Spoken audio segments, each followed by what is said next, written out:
आज आपली नवी मुंबई ही डेव्हलप होत आहे आणि डेव्हलपमेंटसोबतच काही ज्या गोष्टी आहेत त्या खूप मोठ्या प्रमाणात आढळत आहेत. त्यातलंच एक म्हणजे आज महिलांमध्ये सर्वायकल कॅन्सर आणि ब्रेस्ट कॅन्सर सर्वात मोठा धोका महिलांना वाढलेला आहे. आणि आदरणीय देशाचे पंतप्रधान नरेंद्रजी मोदी साहेब यांच्या माध्यमातून आज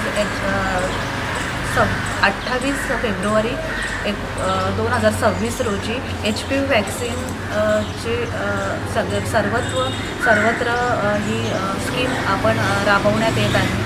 आणि त्याचंच सुरुवात म्हणून आपण महानगरपालिकेच्या आपल्या हॉस्पिटल्समधून ही वॅक्सिन 14 वर्ष पूर्ण झालेले 15 वर्ष पूर्णत्वास येईपर्यंतच्या मुलींना ही वॅक्सिन देत आहोत.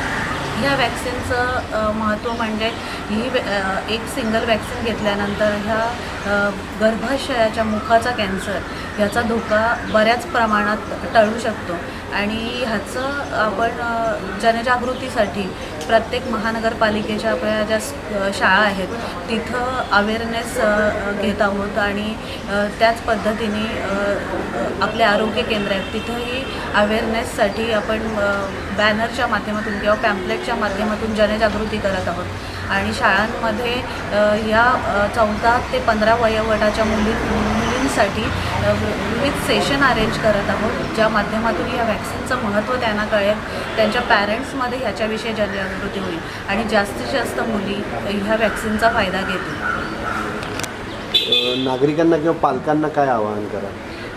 नवी मुंबईतल्या सगळ्या नागरिकांना माझं आव्हान आहे की आपण आपल्या मुलींना ही वॅक्सिन द्यावी आणि त्या माध्यमातून हा जो जीव घेणा आजार ज्याच्याशी आता पूर्ण जग लढत आहे, तर आपल्या मुलींपर्यंत ह्याचा धोका आपल्याला जेवढा कमी करता येईल तेवढा कमी करण्यात येण्यासाठी ही वॅक्सिन खूप फायद्याची ठरणार आहे. तर आदरणीय पंतप्रधान नरेंद्रजी मोदी साहेब यांच्या माध्यमातून सुरू झालेली ही मोहीम तळागाळातल्या सर्व मुलींपर्यंत, सर्व पालकांपर्यंत जनजागृती पोचली पाहिजे, हा उद्देश या माध्यमातून साध्य करायचा प्रयत्न असेल.